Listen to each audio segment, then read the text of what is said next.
और उस लड़ाई का एक देन है कि छत्तीसगढ़ सरकार ने मुझे 2008 और 9 में बहुत बड़ी सम्मान से आप लोग ऐसा क्यों मान ले रहे हैं कि आपको आरोपी बना ही दिया, क्योंकि आपको ऐसा गवाह वहाँ बुलाया गया है, जो अभी जानकारी हमको मिल रही है, और आप एक मजदूर नेता रहे हैं। ऐसी कोई गतिविधियाँ, जैसा आपने कहा है, ऐसी किसी गतिविधियाँ में आपकी संलिप्तता भी नहीं रही है, तो क्यों ऐसा मान रहे हैं कि आरोपी ही बना दे रही है?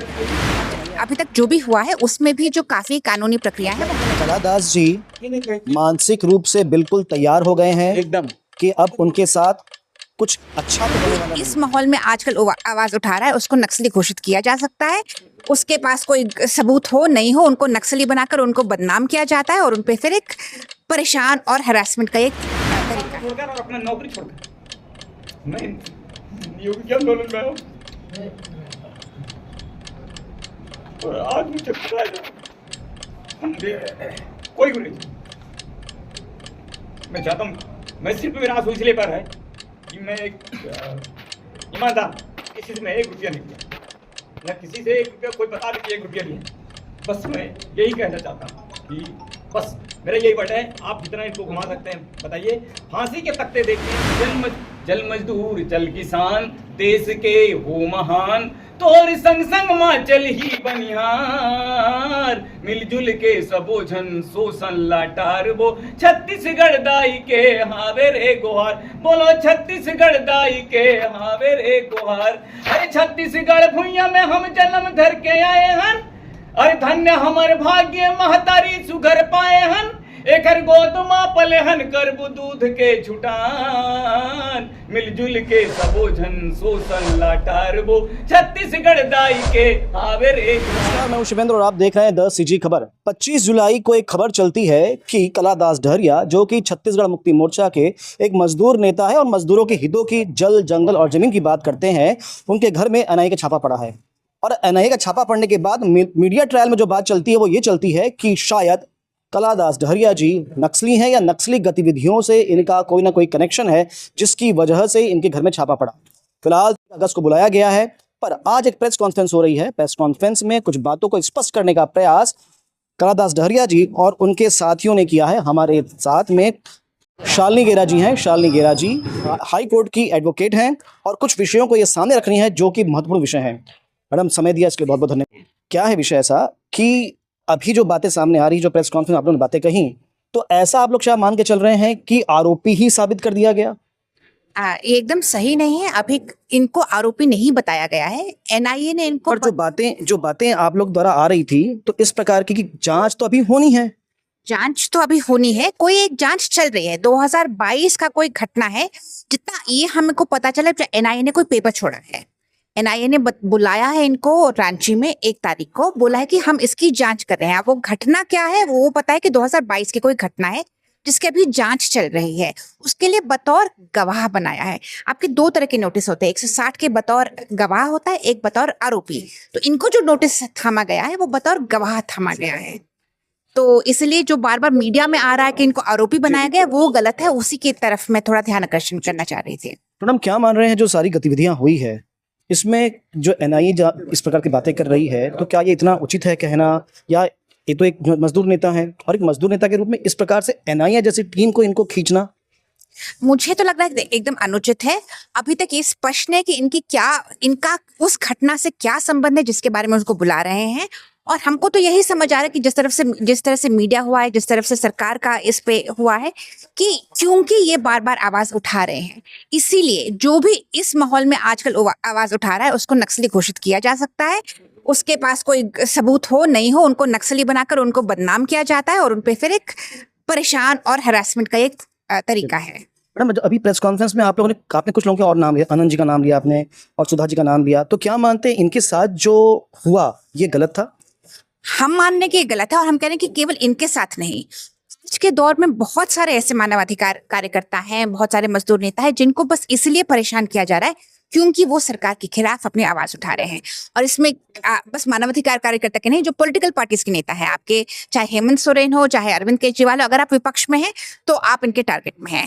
अगर आप मजदूर नेता हैं, अगर आप बुद्धिजीवी हैं, कभी आप लॉयर हैं, आप मतलब भले फादर स्टैन स्वामी हैं, जो एक प्रीस्ट है, तब भी अगर आप आवाज उठा रहे हैं सरकार के खिलाफ, तो आपको टारगेट किया जा रहा है इसमें।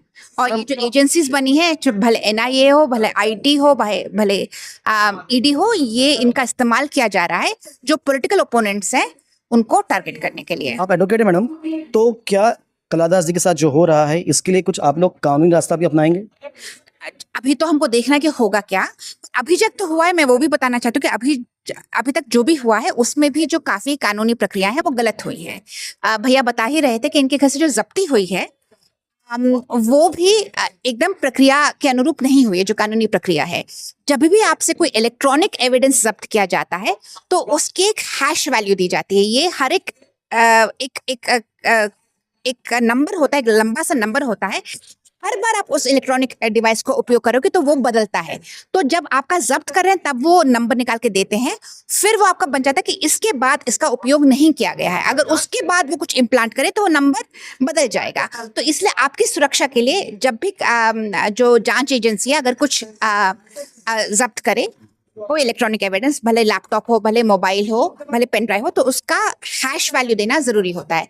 वो इसमें नहीं दिया गया। उसका क्लोन्ड कॉपी देना जरूरी है, वो इसमें नहीं दी गई। तो इससे वही संदेह होता है कि इसका फिर क्या उपयोग करने वाले। जैसे हमने देखा कि पिछले कुछ प्रकरणों में, भीमा कोरेगांव के प्रकरणों में तो बात आई है कि एक बार आपका वो कंप्यूटर ले लेते हैं, फिर वो उसके साथ कुछ भी करे, आपका उस पर कोई वो रहता नहीं है और फिर वो आपके खिलाफ ही उसका उपयोग किया जा सकता है। विषय और भी सामने में आया था, कलादास जी ने कहा था कि जब वो रेड के लिए आए थे तो इनके पास कोई कागजात नहीं था।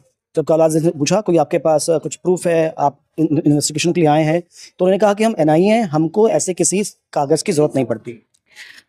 अगर उनके पास समय, क्योंकि ये तैयारी से आ रहे हैं, ऐसे तो अचानक तो आ नहीं रहे हैं, तो ये अच्छा माना जाता है कि वो कोर्ट से कुछ वारंट वगैरह लेकर आए। पर ये जरूरी भी नहीं है, ये अनिवार्य नहीं है।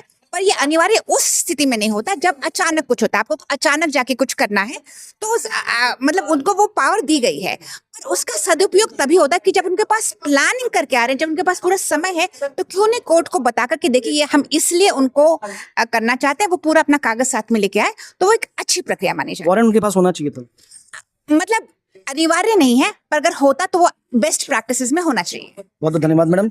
तो ये सारे महत्वपूर्ण बातें जो उस रेड के बीच में कही गई थी। अब बात करते हैं कलादास डहरिया जी से, वो क्या विषय सामने लेकर आ रहे हैं आज इस प्रेस कॉन्फ्रेंस के माध्यम से। इस पूरी प्रेस कॉन्फ्रेंस के विषय मुख्य बिंदु कलादास डहरिया जी हमारे साथ में हैं। कलादास जी, एक पेनफुल, एक तकलीफ भरा समय आप साथ गुजर रहा है, स्वाभाविक बात है, इस प्रकार की स्थिति बन रही है। अभी किन विषयों के साथ आज आप प्रेस कॉन्फ्रेंस में आ रहे हैं और क्या नए विषय बता रहे हैं? मैं आज हमारा प्रेस कॉन्फ्रेंस का एक्चुअल में मतलब यही है कि एनआईए हमारे घर सर्च किया है और उस सर्च के दौरान मेरा 3 चीज़ ले गया। एक तो पेन ड्राइव और एक लैपटॉप और दूसरा मेरा मोबाइल। लेकिन उन्होंने जो है वो हैश वैल्यू जो होता है मोबाइल का वो नहीं दिया है। अगर वो नहीं देता है तो उसमें कुछ भी प्लान किया जा सकता है। लेकिन उसके अलावा भी प्लान करता है तो भी उसके अलावा भी मैं ये चाहता हूँ और जानता हूँ कि मैं मजदूरों के लिए काम किया, मेरा जीवन पूरा उसी में चला गया और कभी मैं कोई हिंसात्मक गतिविधि में शामिल नहीं रहा। कलादास जी, मैं एक विषय को बार बार सोच रहा था, जो पूरी प्रेस कॉन्फ्रेंस को मैं सुन रहा था। अभी से आप लोग ऐसा क्यों मान ले रहे हैं कि आपको आरोपी बना ही दिया? क्योंकि आपको एज अ गवाह वहाँ बुलाया गया है, जो अभी जानकारी हमको मिल रही है, और आप एक मजदूर नेता रहे हैं। ऐसी कोई गतिविधियाँ, जैसा आपने कहा है, ऐसी किसी गतिविधियाँ में आपकी संलिप्तता भी नहीं रही है, तो क्यों ऐसा मान रहे हैं कि आरोपी ही बना दे रही है एनआईए आपको?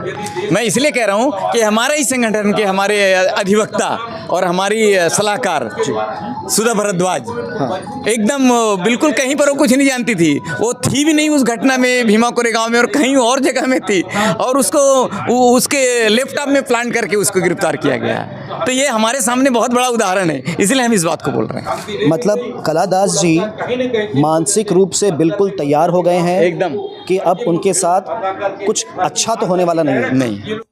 बिल्कुल, हम हमारे दिमाग में यही है कि बहुत कुछ अच्छा होने वाला नहीं है। हाँ, लेकिन हमने जो एनआईए आया था उनके साथ हमने अच्छा व्यवहार किया, वो भी हमारे साथ अच्छा व्यवहार किया। मैं एलिगेशन नहीं लगा रहा हूँ, और मैं ना मोदी को लगा रहा हूँ, ना अमित शाह को लगा रहा हूँ, ना विष्णुदेव साय को। मेरा यही कहना है कि थोड़ा सोचो, एक गरीब के लिए काम कर रहे हैं, उसके लिए तो मत करो यार। कलादास जी जब 1 तारीख को जाएंगे उसके पहले जब अपने घर से निकलेंगे तो परिवार को क्या कह के जाएंगे? मैं परिवार को यही कह के जाऊंगा कि मेरे बात का आंदोलन आप लोग संभालिए और किसी न किसी को बोलना पड़ेगा।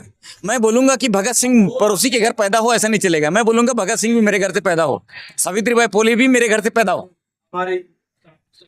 कलादास जी मानसिक रूप से बिल्कुल तैयार हो चुके हैं एकदम पूरी तरीके से मैं तैयार हूँ कि कुछ अच्छा तो नहीं होने वाला। हाँ ना, अच्छा नहीं होने वाला है। अगर अच्छा होगा तो भी ठीक है, नहीं होगा तो भी ठीक है। और मैं तो यही कहने वाला हूँ अभी सरकार से कि भाई मेरा नार्को टेस्ट करा लो पहले, पूछने के पहले। हाँ, हाँ। पर एक बात कही जाती है, सांच को आँच क्या? हाँ वही बात है। मतलब हम सच्चाई है तो हमको काहे के लिए आज हम बोल इसलिए रहे हैं कि देश के अंदर जो चला है अभी तक, इसलिए हम ये बात को बोल रहे हैं, वरना हमको बोलने का क्या है, कुछ नहीं। अच्छा कलादास जी, एक विषय मेरे मन दिमाग में आ रहा है कि जो नक्सली गतिविधियां होती है, एक आप तो कभी सम्मिलितता रही नहीं आपकी न संपर्क रहा, आप क्या मानते हैं जो नक्सली गतिविधियां चल रही हैं उनके बारे में आपकी सोच क्या है? क्या वो ठीक कर रहे हैं, गलत है, क्या सोचते हैं उनको? नहीं, मैं हिंसा का विरोध करता हूँ, चाहे हिंसा सरकार की तरफ से हो चाहे हिंसा नक्सली की तरफ से हो। मेरा एकदम स्पष्ट मानना है, हिंसा किसी की भी तरफ से हो, हिंसा ठीक नहीं है। आप जो भी काम कर रहे हैं वो हिंसात्मक तरीके से करिए। मेरा बार बार, मैं कहीं भी आंदोलन में जाता हूँ, चाहे जहां भी हो, मैं यही बात बोलता हूँ, आप लड़ो, जुझारू तरीके से लड़ो, सड़क में लड़ो, लेकिन भाई कानून को अपने हाथ में मत लो। दूसरा मतलब हिंसात्मक तरीके से कोई काम मत करो। एक विषय और सामने में आ रहा है, भाई साहब बता रहे थे आज कि सरजू टेकाम से जिन लोगों का कभी संपर्क रहा, अब उनसे भी ढूंढ ढूंढ के उनको बुलाया जा रहा है, प्रताड़ित किया जा रहा है। तो कभी सरजू टेकाम से कभी बातचीत आपकी कभी हुई क्या? नहीं, मेरी बातचीत उस तरीके से उनके साथ मेरा दोस्ती नहीं है, लेकिन आंदोलन में कई आंदोलनों में उनको भाषण देते हुए हमने सुना है, पर उनके बारे में बहुत नजदीक से मैं नहीं जानता। कभी बातचीत मंच पे मन साझा आप लोगों ने किया उस आदमी कभी? उस तरीके से मंच साझा, वो उधर काम करते थे ना, हम इधर काम करते थे, तो उस तरीके से उनके साथ मेरा बहुत ज्यादा नहीं है। एक बार आदिवासियों का एक बहुत बड़ा सम्मेलन हुआ था रायपुर में, सर्व आदिवासी समाज का, तो उसमें हम लोग भी गए थे, तो हम लोग सब, लेकिन बातचीत उस तरीके से नहीं। सरजू टेकाम जी के बारे में क्या सोचना है आपका? देखिए, मैं सरजू टेकाम को बहुत ज़्यादा नज़दीक से नहीं जानता है, इसलिए मैं बता नहीं सकता, लेकिन एक चीज़ बता सकता हूँ कि सरजू टेकाम एक सामाजिक कार्यकर्ता थे, ऐसा एक अखबारों से लेकर सभी में आता है। और अगर सामाजिक कार्यकर्ता हैं तो उनको इस तरीके से गिरफ्तार करना ठीक नहीं। पर कुछ ना कुछ सबूत मिला होगा। अब वो तो सरकार बताएगी सबूत मिला है कि नहीं मिला है, लेकिन मैं तो ये बताता हूँ ना कि मतलब सबूत मिले चाहे मत मिले, अब जिसको दबाना है वो दबा दीजिए। जैसे कि उदाहरण के रूप में ये 10 साल पहले की बात है, ABS करके एक कंपनी था, मैंने केवल वेतन की मांग किया था, मालिक को फोन किया था, मालिक ने जो है मेरे खिलाफ FIR किया कि मुझे जान से मारने की धमकी दिया है, कलादास ढेरिया ने। उसका केस चला दुर्ग कोर्ट में, और अभी मैं 6 महीने पहले उससे बरी हूँ। मैं मांग किया था न्यूनतम वेतन के, सर इनका पेमेंट तो दो। और जब उसको निकाल के डाटा दिखाया गया तो कहीं पर कुछ नहीं था।